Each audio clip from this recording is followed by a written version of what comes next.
bihi nasta'in wa ala umuri dunya waddin. Wassalatu wassalamu ala asrofil anbiya'i wal mursalin wa ala alihi wa sahbihi ajma'in. Amin.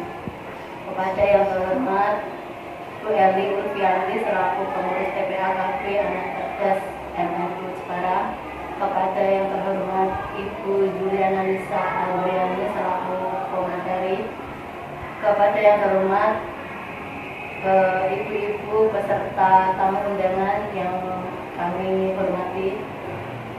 Pertama-tama marilah kita ucapkan puji syukur kehadirat Allah Subhanahu wa taala yang mana pada pagi hari ini kita dapat berkumpul bersama dalam acara berbagi pemahaman budaya positif modul 1.4. Dalam keadaan sehat walafiat kita dapat bersama-sama menghadiri acara ini dengan selamat.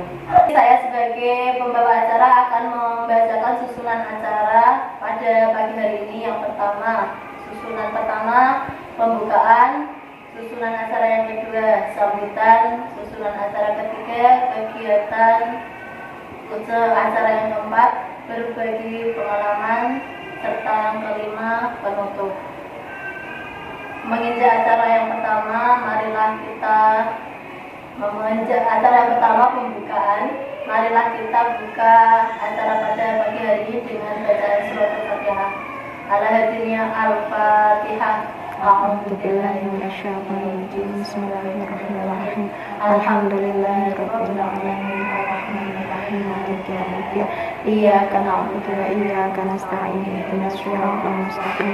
Siratal ladzina an'amta 'alaihim ghairil maghdubi 'alaihim waladdallin. Terima kasih. Menginjak acara yang kedua yaitu sambutan yang akan dipimpin oleh Ibu Eli Ulfiandi selaku pengurus TPA KB Anak Cerdas. Kepada beliau kami persilakan. Terima kasih atas waktunya. Assalamualaikum warahmatullahi wabarakatuh. Waalaikumsalam warahmatullahi wabarakatuh. Bismillahirrahmanirrahim. Alhamdulillahirabbil alamin wa bihi nasta'in wa ala umuri dunya waddin. Wassalatu wassalamu ala asyrafil anbiya'i wal mursalin sayyidina wa maulana Muhammadin wa ala alihi wa sahbihi ajma'in. Amma ba'd. Yang saya hormati Ibu Lisa selaku tutor atau narasumber di pagi hari ini, kepada yang terhormat segenap ibu-ibu guru dari lembaga KB dan TPA Anak Cerdas.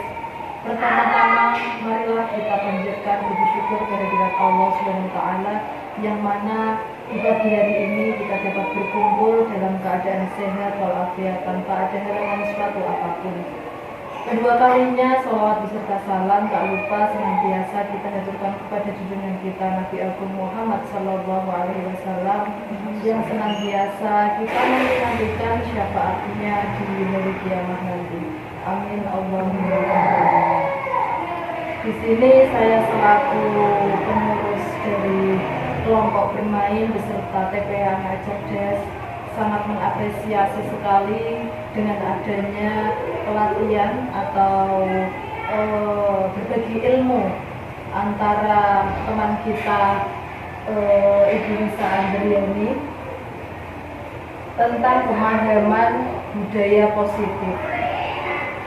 Dalam hal ini saya sangat berterima kasih dan mengucapkan apresiasi yang sebesar-besarnya dan setinggi-tingginya. Semoga acara di pagi hari ini nantinya dapat menjadikan energi yang positif untuk guru-guru kita, tentunya guru KB dan guru TPA Anak Cerdas, sehingga guru-guru ini nantinya bisa memanfaatkan atau bisa mengamalkan ilmunya nanti untuk mengajar anak-anak didiknya di sini, dan tentunya itu sangat positif sekali untuk lembaga kita. Ini saya sangat mengapresiasi juga kepada pemerintah yang telah memberikan sedikit pemahaman juga untuk kita, sehingga kita dapat meningkatkan kompetensi dari guru-guru, khususnya dari guru KB dan TPA Anak Cerdas. Semoga ini nanti juga dapat dikembangkan kembali oleh guru-guru kita sehingga mampu mencetak generasi-generasi yang unggul dan cerdas. Mungkin cukup sekian dari saya. Manakala saya dalam membawakan sambutan masih ada tutur kata yang kurang berkenan, mohon bisa dimaafkan. Akhirul kalam dari saya. Wassalamualaikum warahmatullahi wabarakatuh. Ya, untuk pembicara yang ketiga dan keempat, saya berikan waktu sepenuhnya kepada pemateri kita pada pagi hari ini, Bu Zuliana Lisa Hadriani. Kepada beliau kami persilakan. Terima kasih. Waalaikumsalam warahmatullahi wabarakatuh.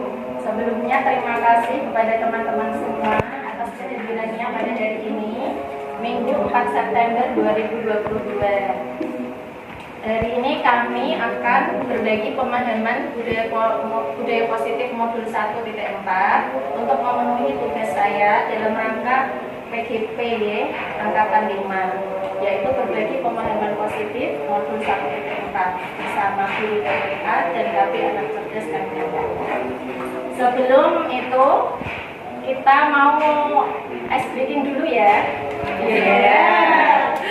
Coba kalau nanti aku bilang pagi, tepuknya 1. Oke, coba pagi. Kalau siang, tepuknya 2. Siang. Malam berarti 3. Oh, kalau nanti berisik dong. Berarti kalau malam tanpa tepuk dan ada suaranya ya. Oke. Malam. Pagi. Siang. Malam. Oke, semuanya terima kasih atas konsentrasinya.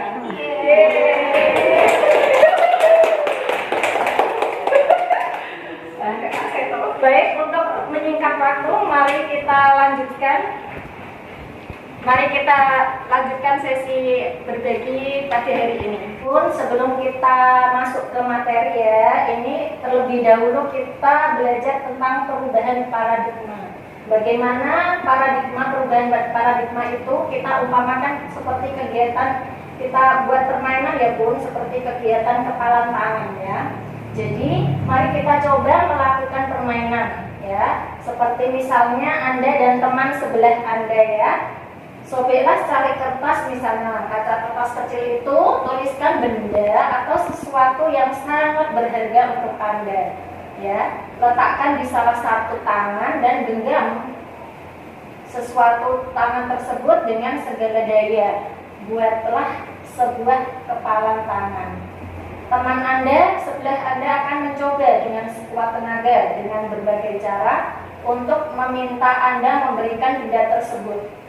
Ya, teman Anda bisa membujuk, mengancam, mengherdik, merayu, bahkan menyuap apa saja agar dapat membuka kepalan tangan Anda itu.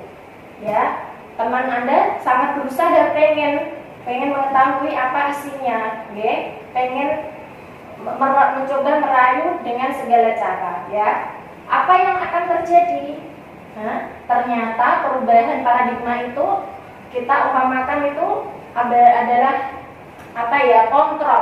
kontrol diri ya. Jadi Anda tidak bisa mengontrol orang lain ya. Walaupun teman Anda sekuat tenaga memberikan pengaruh untuk membuka tangan genggaman Anda, jika kontrol diri Anda tidak mau, maka tidak akan terjadi ya.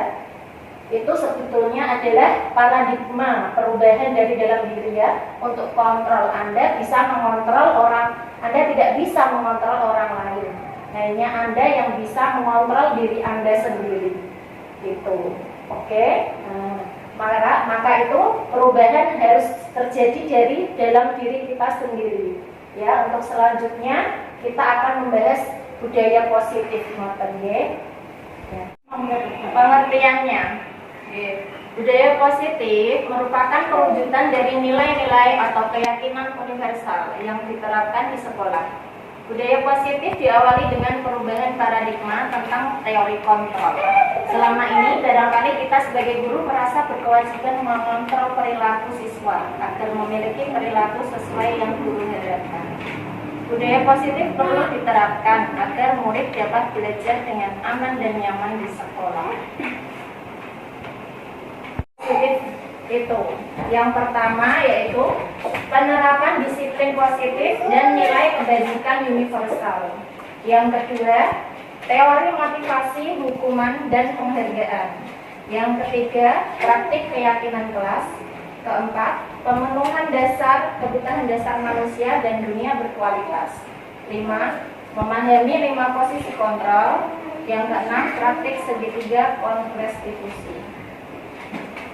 Oke teman-teman, supaya kegiatan kita hari ini lebih semangat, yuk kita tepuk tangan dulu. Tepuk semangat.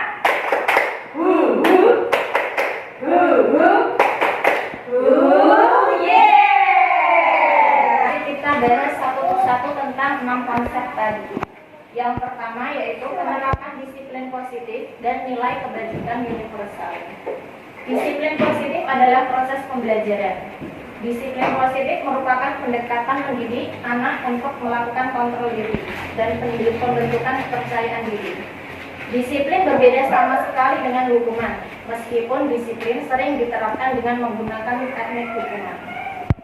Nilai kebajikan universal meliputi hal-hal seperti keadilan, tanggung jawab, kejujuran, bersyukur, lurus hati, berprinsip, integritas, kasih sayang, komitmen, rajin, percaya diri, kesabaran, dan masih banyak lagi. Oke, kita lanjutkan konsep yang kedua, yaitu teori motivasi, hukuman, dan penghargaan. Motivasi adalah dorongan yang timbul pada diri seseorang secara sadar atau tidak sadar untuk melakukan sesuatu tindakan dengan tujuan tertentu. Hukuman adalah sebuah cara untuk mengarahkan sebuah tingkah laku agar sesuai dengan tingkah laku yang berlaku secara hukum. Penghargaan ialah sesuatu yang diberikan pada seseorang atau kelompok jika mereka melakukan suatu keunggulan di bidang tertentu. Nah, anak-anak ini cenderung ya Bu, kalau di dalam sekolah itu sering melakukan tindakan yang di luar kendali kita. Biasanya mereka memang kalau senang dipuji dengan penghargaan, tapi sebetulnya itu malah memberikan kebiasaan yang buruk pada mereka, karena mereka tergantung pada suatu pujian ataupun penghargaan. Hukuman pun sangat fatal untuk anak-anak. Hukuman itu walaupun secara lisan itu terkadang mengena pada anak, maka sebetulnya teori konsep yang paling bagus itu motivasi. Motivasi itu ada dua, motivasi intrinsik dan motivasi ekstrinsik. Kalau intrinsik mungkin anak TK belum, karena belum jadi dalam dirinya. Mungkin memang kalau kita biasanya kalau di TK memang motivasinya dari ekstrinsik ya, seperti menyemangati anak-anak, istilahnya biar mereka termotivasi untuk sesuatu. Jadi ampun ada hukuman, apalagi penghargaan juga jangan sering diberikan, karena sebetulnya itu tidak bagus, akan membuat anak jadi terganggu sekali. Oke. Maka itu salah satu teori yang dari pembelajaran modul ini itu teori motivasi. Tepuk semangat.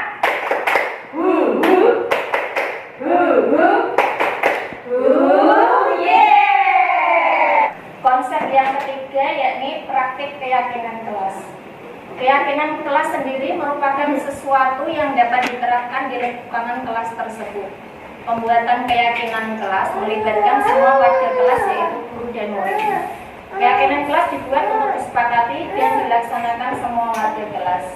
Berbagi pengalaman kemarin ya Bun, selama ini memang saya belum pernah membuat keyakinan kelas, karena ini usia TK saya, jadi biasanya itu anak-anak memang pakai instruksi kalau di kelas. ternyata setelah mempelajari modul ini tuh ada konsep keyakinan kelas itu ternyata penting sekali untuk membuat aturan. Keyakinan kelas sendiri kalau TK itu kemarin saya prakteknya membuat dengan suatu lagu. Nanti kita lihat di sesi nanti ya. Keyakinan kelas itu ternyata sangat bagus sekali, sangat mempengaruhi untuk supaya lingkungan kelasnya itu aman dan nyaman, dan guru lebih mudah mengontrol, istilahnya mengontrol anak-anak yang akan melakukan suatu tindakan yang di luar kontrol. Misalnya kita tahu sendiri ya, di kelas itu anak-anak kan memang aktif, sering melakukan biasanya jahil, iseng, yang mengakibatkan temannya menangis. Dan aturan-aturan keyakinan kelas ini yang harus kita sepakati, kita buat di awal pembelajaran. Nah, berarti keyakinan kelas bukan aturan dalam kelas apa termasuk? Iya, keyakinan kelas ini termasuk aturan, tapi dibuat bersama anak. Jadi anak-anak Kesepakatan antara guru dan anak. jadi mereka sendiri yang buat, maka mereka akan menerima konsekuensi kalau mereka tidak mengikutinya. Jadi mereka akan timbul motivasi intrinsik tadi. Jadi tidak harus kita guru mengontrol melalui monoton, maksudnya kamu harus melalui pembelajaran. Nanti mengerjakan soal dikerjakan ya, nanti dapat bintang seperti itu. Karena sebetulnya kita harus buat, kalau keyakinan kelas ini dibuat maka akan lebih mudah. Misalnya kalau anak itu tidak membuat, nanti dia akan seperti apa, itu adalah keyakinan kelas. Teman-teman, dari praktek keyakinan kelas ini yang saya telah lakukan di kelas itu adalah membuat suatu lagu untuk anak-anak TK ya. Karena kita tahu anak-anak TK itu senangnya kalau kita dengan lagu dengan tepuan. Seperti ini lagunya. Anak TK imut-imut di dalam kelas, tidak ribut sama teman, tidak cemberut, kalau main tidak berebut. Anak TK is very good, anak TK is very good ya. Jadi keyakinan kelas kami adalah yang pertama, tidak cemberut, artinya saling menyayangi sesama teman ya. Tidak ribut dalam kelas itu berarti tertib di kelas, mengikuti pembelajaran. Yang ketiga itu tidak tidak ribut, tidak cemberut, tidak itu saling menghormati ya, tidak cemberut, saling menghormati sesama teman. Itu keyakinan kelas yang kami buat contoh di kelas saya. Tidak ribut. Oke, itu salah satu contoh keyakinan kelas saya ya. Bisa di ATM pun. ATM itu amati, tiru, dan kembangkan, amati, tiru, M-nya modifikasi ya, dimodifikasi sendirinya. Itu lagu kalau anak TK. Bisa kita ganti liriknya sesuai lembaga kita, misalnya kalau yang seperti Bu Pipit yang dari KB, oke, bisa. Gimana Bu Pipit kalau dari KB? Coba sesi berbagi kita. Coba ya Bu Pipit ya. Oke, anak KB imut-imut di dalam kelas, tidak ribut sama teman, tidak cemberut, kalau main tidak berebut. Anak KB it's very good, anak KB it's very good. Oke. Ya, itu namanya ATM pun, amati, tiru, modifikasi. Jadi kita bisa ganti liriknya dengan kondisi lembaga kita.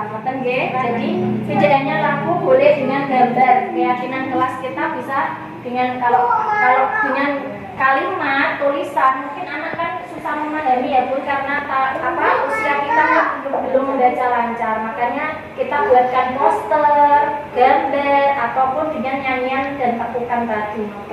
Kita bisa membuat keyakinan kelas. Terima kasih. Pagi, siang, malam. Ya, konsep keempat yaitu pemenuhan kebutuhan dasar manusia di dunia berkualitas.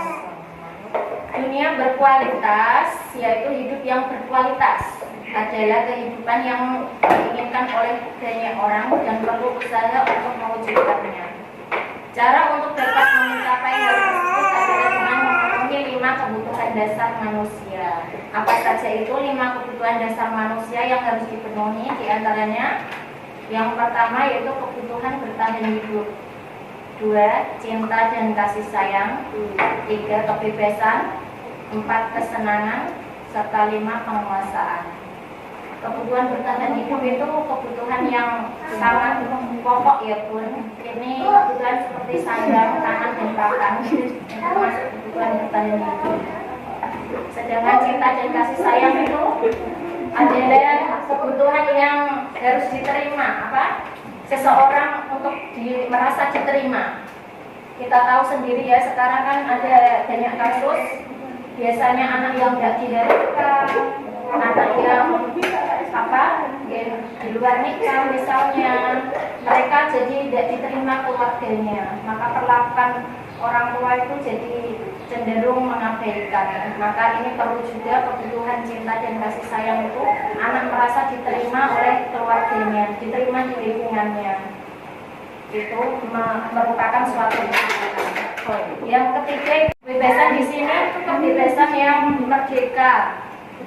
Ya, anak itu punya kebebasan, tapi kebebasan yang tidak melanggar norma, kebebasan yang menggunakan kebebasan mereka.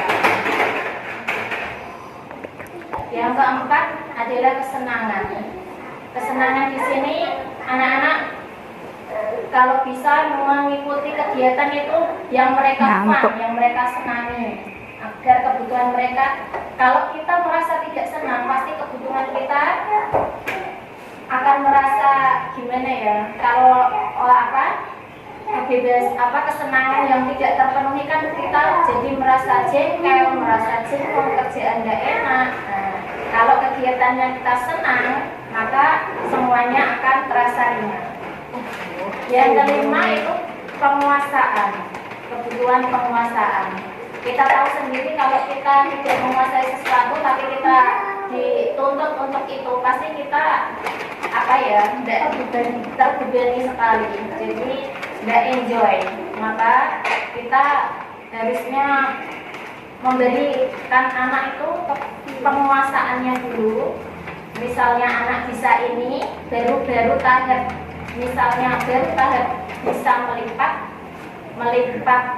misalnya 3 lipatan, ampun dipaksa. Kita nanti akan kembangkan lagi, maka anak akan penguasaannya akan semakin tinggi. Jadi berarti kita dalam hal ini tuh memberikan kegiatan yang sesuai karakter anak, yang sesuai anak PAUD dikasih kegiatan yang seperti mereka, misalnya melipat bentuk baju agar anak-anak PAUD baru bisa dibuat 3 lipatan. Itu maksudnya dari penguasaan seperti itu. Selanjutnya konsep yang kelima yaitu memahami 5 posisi kontrol. 5 posisi kontrol itu meliputi penghukum, pembuat orang merasa bersalah, tenang, pemantau, dan manajer. Penghukum itu bila posisi kontrol dilakukan jika anak melakukan suatu tindakan langsung dieksekusi oleh guru. Misalnya anak telat langsung disuruh misalnya berlari di lapangan, itu penghukum. Ya, kalau membuat orang merasa bersalah, kita seperti itu membenarkan tapi membuat dia merasa bersalah. Itu membuat anak itu merasa rendah diri, takut, membuat anak karakternya menjadi takut. Nanti gimana kalau diburu gini? Misalnya kalau anak-anak itu dia tidak mau berbagi, misalnya membagi tapi Oh maaf, misalnya dia terlambat sekolah tadi, tapi gurunya membuat kata-kata seolah dia merasa bersalah. Misalnya, jangan gitu kak, kalau kamu itu nanti kasihan bu guru. Dan kata-kata itu yang kasihan bu guru itu malah membuat anak itu merasa bersalah. Sebetulnya kata-kata seperti itu, maka sebagai guru kita itu harus menjaga, terutama tindakan perkataan kita juga. Okay? Karena apapun yang kita katakan itu dapat mengena kepada anak. Selanjutnya sebagai teman sendiri, anak itu enjoy karena guru memposisikan sebagai teman. Ya, misalnya anak di dalam kelas gaduh, ibu guru hanya, ayo kamu harus bisa, kamu juga bisa seperti temanmu, memposisikan teman. Ini juga sudah bagus bu, tapi ada ini pemantau. Kalau pemantau itu gurunya hanya memantau, sekedar memantau, dan ketika ada anak yang kurang sesuai tindakannya, bu guru hanya memberi panduan saja. Itu pemantau. Nah, yang kelima ini manajer. Manajer itu membuat anak menumbuhkan motivasi intrinsiknya tadi. Kenapa begitu? Karena manajer ini posisi kontrol yang paling tepat untuk seorang pendidik. Karena manajer ini membuat anak-anak itu menemukan jawaban dari masalahnya. Misalnya kenapa telat? Karena kebangunnya kesiangan. Oke, kalau kamu telat karena bangun siang, berarti apa yang harus kamu lakukan? Berarti saya harus misalnya tidur lebih awal pun. Oke, tidur lebih awal. Tapi misalnya kalau kamu masih telat gimana? Saya akan pasang jam beker pun. Oke, berarti setelah ini nanti malam sebelum tidur kamu tidurnya akan lebih awal dan jangan lupa menyetel jam beker. Itu posisi manajer. Jadi anak menemukan sendiri solusi dari masalah. Jadi itu guru sebagai guru kita harus menimbulkan motivasi intrinsik anak. Itu sebagai posisi kontrolnya lebih bagus sebagai manajer. Oke teman-teman, supaya kegiatan kita hari ini lebih semangat, yuk kita tepuk tangan. Kok semangat?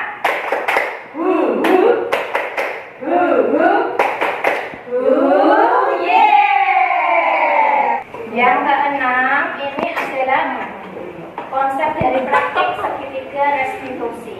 Apa itu segitiga restitusi? Saya juga dapat pembelajaran dari modul ini, Bu. Jadi segitiga restitusi itu ada 3 tahapan. Tahapan ini adalah tahapan untuk menyelesaikan masalah anak itu sendiri. Yang pertama tahapannya yaitu menstabilkan identitas. Yang kedua, validasi tindakan yang salah. Yang ketiga yaitu menanyakan keyakinan. Menstabilkan identitas itu anak-anak pada saat membuat kesalahan, bagian dasar dari segitiga bertujuan untuk mengubah identitas anak dari orang yang gagal karena melakukan kesalahan menjadi orang yang sukses. Anak yang melanggar peraturan karena sedang mencari perhatian adalah anak yang sedang mengalami kegagalan. Dia mencoba untuk memenuhi kebutuhan dasarnya, namun ada benturan. Kalau kita mendidik dia, maka kita akan membuatnya dalam posisi gagal. Maka dari itu, apabila anak menjalankan suatu tindakan yang salah, ampun di-judge.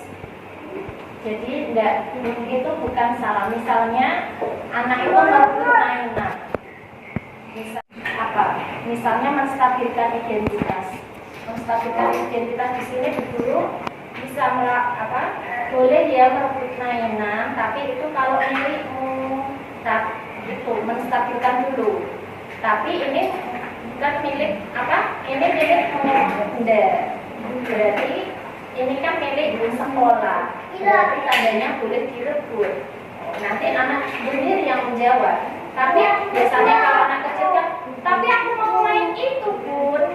Gitu. dulu ya, biasanya seperti itu. Tapi ini tahap menstabilkan identitas dulu. Jadi merebut, walaupun merebut jangan dijudge dulu, jangan, tapi distabilkan dulu.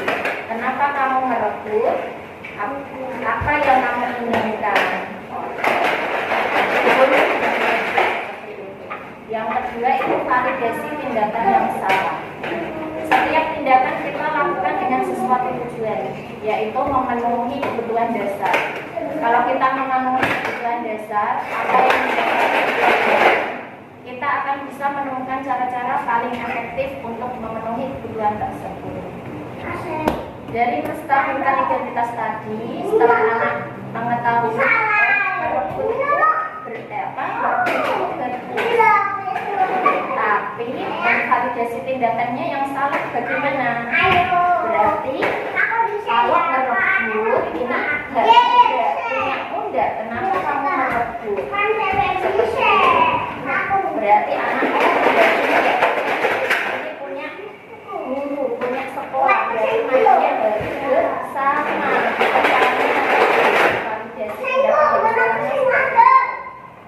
Setelah itu menanyakan keyakinan. Teori kontrol ini menyatakan bahwa kita pada dasarnya termotivasi secara internal. Ketika identitas sukses telah tercapai dalam langkah 1 tadi, menstabilkan identitas, dan perilaku yang salah telah divalidasi, langkah 2 tadi, maka anak-anak siap untuk dihubungkan dengan nilai-nilai yang dia percaya dan berpindah menjadi orang yang dia inginkan. Dalam hal ini keyakinan kelas itu yang kita buat sebelumnya di praktik keyakinan kelas tadi. Sebelumnya sudah punya untuk apa? Menyelesaikan segitiga restitusi ini 3 tahun ini. Sebelumnya memang kita membuat keyakinan kelas dulu. Jadi apabila keyakinan kelas kita apa misalnya? Saling menghormati. Berarti kalau saling menghormati, benar tidak kalau kamu merebut mainan temanmu? Tidak, Bu, karena seperti itu.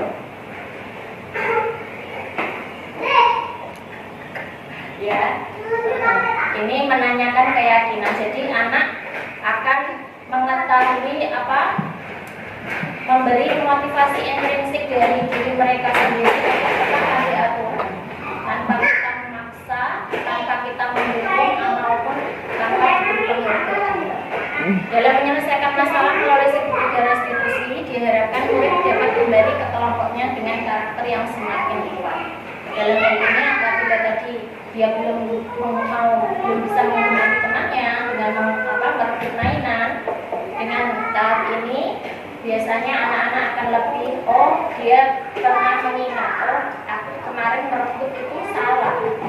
Makanya dari ini aku mau mengajak teman bersama untuk bermain. Restitusi ini adalah bagannya, bagan segitiga restitusi, jadi guru pada tahap pertama itu pokok dasarnya, landasan utamanya itu yang pertama itu bagian bawah itu yaitu menstabilkan identitas. Jadi jika ada anak atau murid yang melakukan suatu tindakan yang salah, maka tugas guru itu menstabilkan identitas dulu. Apa kebutuhan anak yang belum terpenuhi sehingga dia melakukan tindakan seperti itu.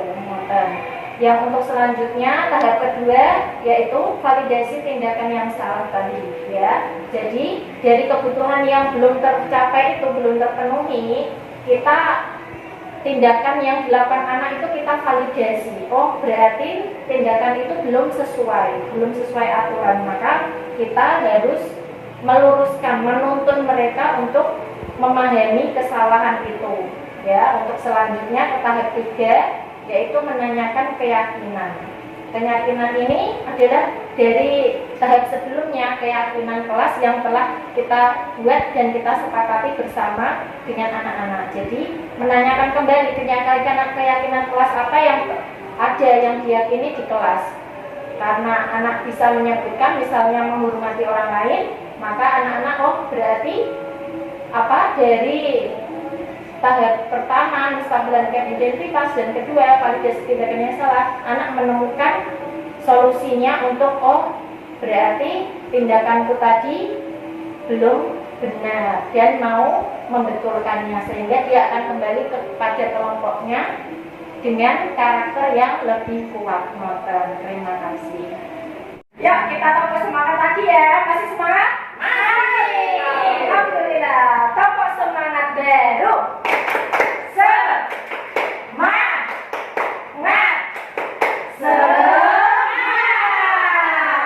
Oke, terima kasih. Ini adalah peta peta konsep disiplin positif. Dari paparan yang saya kemukakan tadi, ini adalah peta konsep dari disiplin positif, bahwa teori positif atau teori pilihan itu kita dari Dr. William Glasser, yaitu yang tadi Anda tidak bisa mengontrol orang lain, hanya Anda yang bisa mengontrol diri Anda. Ngoten nggih? Karena itu makna disiplin belajar dari kontrol diri dengan menggali potensi kita agar tercapai tujuan mulia, yaitu sesuatu menjadi seseorang yang kita inginkan berdasarkan nilai-nilai yang kita hargai. Apa itu nilai yang kita hargai? Yaitu nilai-nilai kebajikan universal itu tadi, ya. Nah, ada teori yang semua perilaku itu memiliki tujuan. Tujuannya ada berapa? Tujuannya ada 3, yaitu teori motivasi, diantaranya untuk menghindari hukuman. Ya, teori ini termasuk teori ekstrinsik. Teori ekstrinsik itu ada 2, Bun, untuk menghindari hukuman dan untuk mendapatkan imbalan. Ya, sedangkan motivasi intrinsik itu adalah untuk menghargai diri sendiri. Ini motivasi dari intrinsik, dari dalam diri kita, ya, yang diperoleh dari nilai-nilai kebajikan universal. Selanjutnya untuk menjadi keyakinan kelas tadi, ya. Selain itu, model berpikir menang-menang, kolaborasi, dan konsentrus menciptakan pilihan-pilihan baru, ya. Ini ada 5 posisi kontrol, seperti yang telah saya sebutkan tadi, bahwa 5 posisi kontrol itu ada penghukum, pembuat rasa bersalah, teman, pemantau, dan manajer, ya. Tadi untuk penghukum dan pembuat rasa bersalah itu adalah untuk menghindari hukuman, ya, yang motivasinya dari ekstrinsik tadi. Sedangkan untuk posisi kontrol yang ketiga dan 4, yaitu teman dan pemantau, itu untuk mendapatkan imbalan. Motivasi ini juga motivasi ekstrinsik, ya. Nah, yang kelima itu adalah posisi manajer tadi. Posisi yang intrinsik, motivasi intrinsik untuk menghargai diri sendiri. Posisi manajer ini dilakukan jika ada masalah dengan menggunakan segitiga restitusi tadi, yang ada 3 tahap, yaitu yang pertama menstabilkan identitas, kedua validasi kebutuhan, yang ketiga menanyakan keyakinan. Validasi kebutuhan itu apa? Yaitu ada 5 kebutuhan dasar manusia. Yang pertama tadi bertahan hidup, yang kedua kasih sayang dan rasa diterima, ketiga kesenangan, keempat kebebasan, dan kelima penguasaan, ya. Ini adalah semuanya peta konsep dari disiplin positif yang harus kita kembangkan, kita budayakan di lembaga kita agar tercipta lingkungan sekolah yang aman dan nyaman untuk belajar anak-anak didik kita. Terima kasih. Simpulan, ya. Pada tahap simpulan ini, bahwa penerapan budaya positif mencakup konsep intinya ada 2 bagian tadi, yaitu keyakinan kelas dan praktik segitiga restitusi. Tadi poinnya itu ada 2 ini, keyakinan kelas dan segitiga restitusi. Hal ini karena praktik segitiga restitusi akan lebih efektif jika keyakinan kelas telah dibuat, sehingga ketika akan ada bentuk pelanggaran siswa dapat didorong memperbaiki kesalahannya sendiri. Dalam hal ini pelanggaran yang telah dilakukan, anak akan dapat kembali ke kelompoknya dengan karakter yang lebih kuat, ya. Jadi budaya positif ini tuh mengajarkan anak-anak itu untuk menaati aturan dari dalam dirinya sendiri, melatih anak untuk tidak karena orang lain, Misalnya kita guru sendiri ya, berangkat dakwah supaya dapat ujian dari atasan misalnya. Nah, itu berarti motivasinya belum dari dalam, walaupun itu dari eksternal ya. Itu ya, budaya positif ini kita harapkan agar anak-anak itu dapat membentuk karakter yang lebih baik lagi karena dari dalam dirinya sendiri. Kalau motivasi dari orang lain ekstrinsik, kalau jika tidak ada atasannya, hari ini misalnya atasannya izin, misalnya wah hari ini atasan izin datang terlambat saja. Nah, itu motivasi ekstrinsik. Jadi motivasinya hanya untuk jangka pendek. Ketika ada sesuatu misalnya yang membuat motivasi itu ada. Jadi jika tidak ada atasan, biasanya datangnya sukanya. Ketika ada atasan ya dia memasang muka, berangkatnya lebih pagi misalnya. Makanya kalau motivasinya intrinsik karena dia ingin menghormati diri sendiri, oh aku ini guru, aku harus datang sesuai aturan, keyakinan kelas, berarti misalnya datang jam 7, oke aku datang jam 7. Itu akan membuat motivasi lebih jangka panjang karena oh ini memang tanggung jawab, memang tugas berangkat jam 7, misalnya seperti itu. Ini penerapan budaya positif yang telah saya lakukan di sekolah sebagai aksi nyata saya. Kita simak bersama nggih.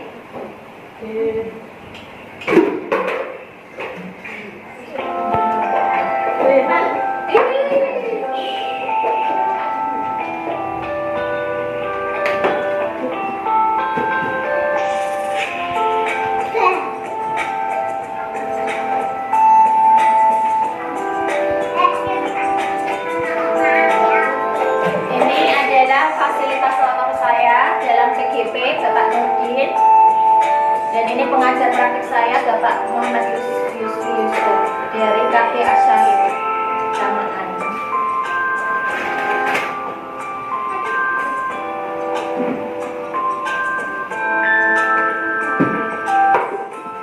Latar belakang dalam melakukan kegiatan.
Sholat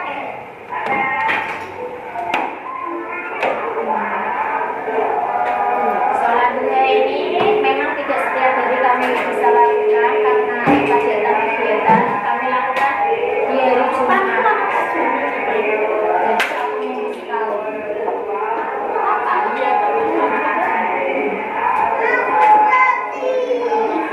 Ngantuk itu, Mbak.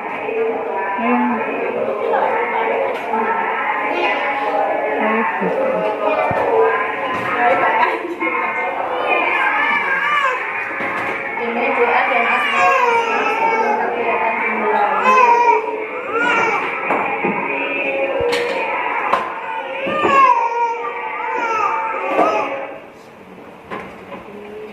Salam dan salim kepada guru, baik datang maupun pulang. Anak-anak dibiasakan.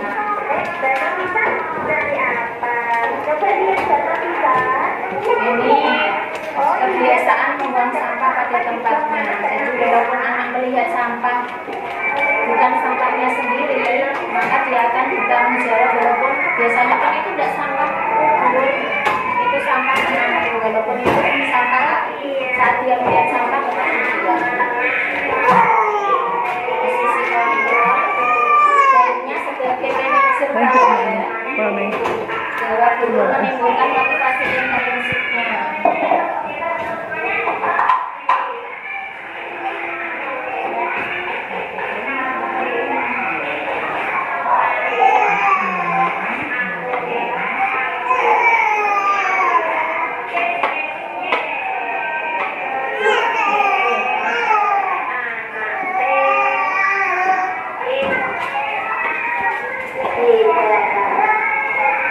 Nah, ini keyakinan kelas yang aku buat.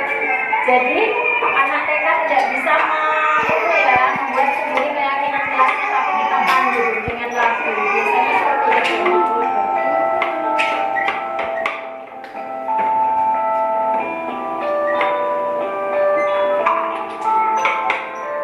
Ini topik belajar, salah satu keyakinan kelasnya.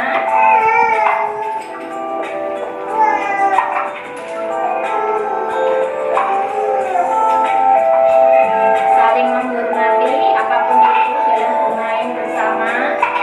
Oke. Membiasakan anak menghormati satu sama lain.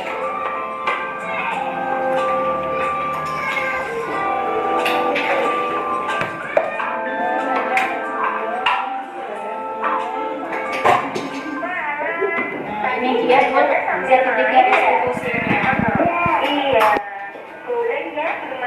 Menstabilkan identitas. Ini apalagi mainnya sama kasusnya anak bermain di kelas saat kegiatan pembelajaran. boleh tidak bermain di kelas boleh, tapi saat jam istirahat kalau belajar boleh tidak sambil bermain. Kalau belajar kita tidak boleh ya, nanti teman-temannya ikut bermain, tidak jadi belajar, tidak jadi rapi, ya kan? Iya, besok lagi masalah mau nggak belajarnya rapi? Mau.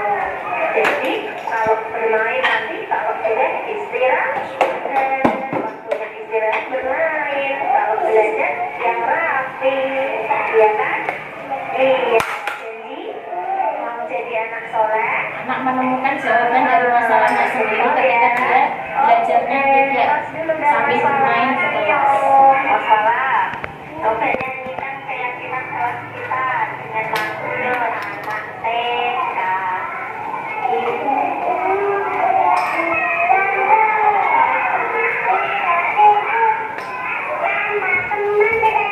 Ketika kelasnya tidak ribut, tidak cenderung menghormati satu sama lain, ya, itu keyakinan kelas yang bagus.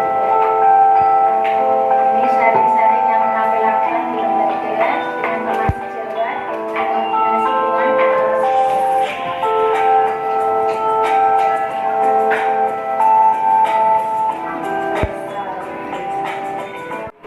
Pagi, siang, malam, tangan saya pada pembelajaran modul 1.4 tentang budaya positif ini selesai.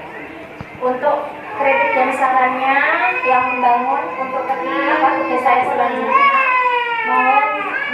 dari teman-teman semua. Kita mau saling berbagi apa yang sudah dilakukan teman-teman di lembaga masing-masing. Monggo saya kita berbagi pendapat saja ya Bun, gimana budaya positif ini untuk lembaga kita selanjutnya. Monggo. Terima kasih atas materi yang diberikan oleh Bu Lisa. Kita bisa mendapatkan banyak ilmu dari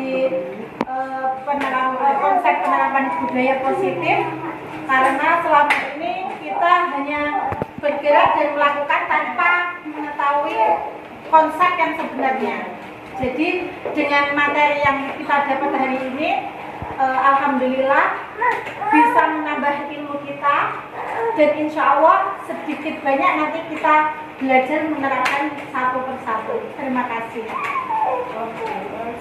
Oke, terima kasih ya. Ini memang di sini kita sama-sama berbagi dan sama-sama belajar ya. Saya pun masih belajar untuk menerapkannya di sekolah ya. Ada posisi kontrol pun selama ini saya seringnya sebagai teman ya. Jadi masih belajar sebagai pemantau dan manajer ya. Selama ini ternyata tak kira kalau anak-anak kalau merasa dia menjadi teman kita, tak kira itu anak akan menyaman. Tapi ternyata kenyamanan itu yang membuat anak itu ternyata tidak memotivasi intrinsiknya tadi. Sehingga kita perlu menjadi manajer, menggali motivasi anak, memotivasi intrinsiknya anak itu sendiri. Jadi saya juga banyak belajar dari modul ini.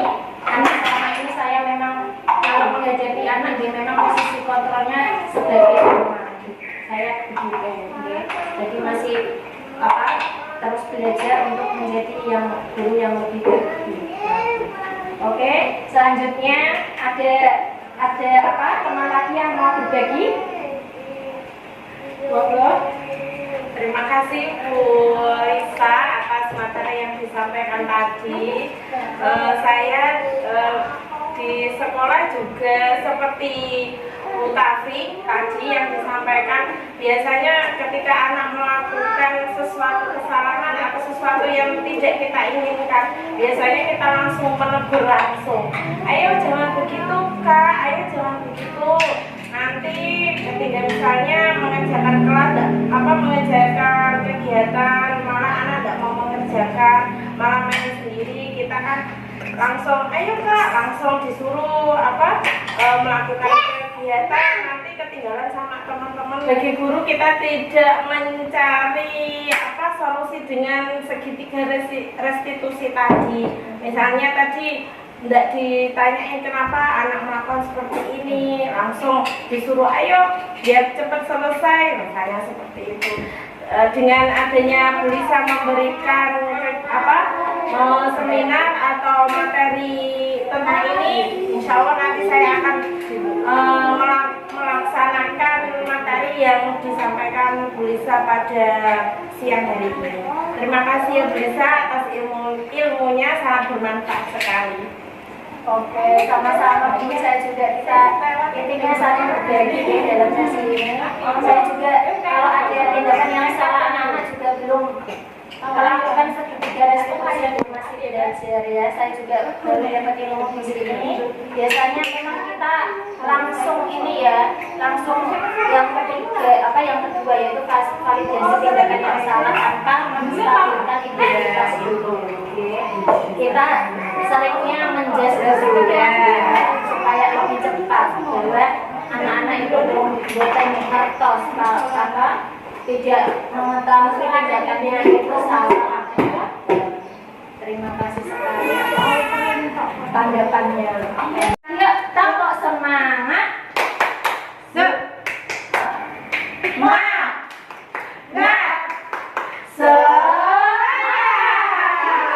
Oke teman-teman, alhamdulillah sesi berbagi pemahaman tadi konsep budaya positif ini selesai. Saya terima kasih sekali atas kedatangannya dan kehadirannya. Terima kasih atas waktunya. dalam mendengarkan sesi berbagi positif ini. Semoga kedepannya kita dapat menerapkannya di lembaga masing-masing, dapat menjalankannya agar kita dapat membuat lingkungan sekolah kita menjadi lebih nyaman dan aman untuk anak belajar. Karena kita tahu jika ada tindakan yang salah dan merugikan temannya, pasti anak di situ merasa tidak nyaman di sekolah. Pasti nanti dia istilahnya waktu ke orang tua, temanku di sekolah begini misalnya, jadi dia merasa tidak nyaman. Alangkah baiknya dengan ide positif ini ada keyakinan jelas dan segitiga restitusi, kita dapat mengontrol, membuat menjadi kelas menjadi nyaman karena anak punya aturan dari yang dibuat mereka sendiri, ya. Aturan dibuat sendiri untuk dilakukan, untuk ditaati bersama. Terima kasih. Wassalamualaikum warahmatullahi wabarakatuh. Waalaikumsalam. Acara demi acara telah terlaksana dengan lancar.